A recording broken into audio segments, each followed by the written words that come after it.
I'd watched him that day through the porch windows, spouting his case for moving like some highfalutin Philadelphia lawyer. The 1900 census is projected to be better than 37,000, he'd said, punctuating his words with a chewed cigar. And all those people need houses, stores, and offices. There's big money to be made there, Thomas. That foreman job could open the door to your own contracting business. At that point, Papa hadn't said a word, nor had his eyes registered an opinion either way, which had given me hope. He was a good carpenter, one of the best at Callaway & Sons, a company I planned to apprentice with as soon as my schooling was out of the way. Remember, Uncle Nate had continued, Seth is almost 17. Time to settle his future. I waited for Papa's answer, but he'd always been slow to share his mind and slower still to change it. As the seconds ticked away, Uncle Nate's face took on color. He flushed deep red and let loose with hellfire, Thomas. I jumped, almost giving away my position on the porch. The first medical college in Texas is right there in Galveston, he bellowed. Take the bloody position and send all your boys to college. That last statement set up a fierce flutter inside me. Papa already knew that working under a blue sky, shaping raw lumber into walls and doors, roofs and staircases, was all I'd ever wanted. But he'd also been clear about what he wanted for his sons.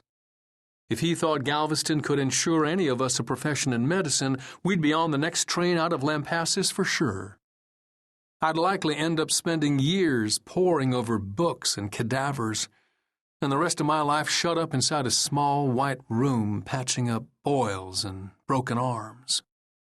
The probability of that happening squirmed inside me like a bellyful of grub worms. Uncle Nate poked his cigar between his teeth and gave Papa a lopsided grin. I can get you a nice furnished rental close to the beach. You know how much Eliza and the kids would love that.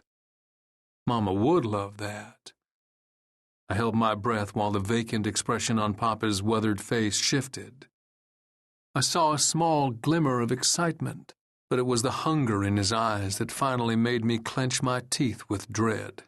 The same kind of hunger that had always sharpened his words and defined his face when he talked about his sons' futures. If I didn't think of something fast, my Callaway apprenticeship would be good as gone.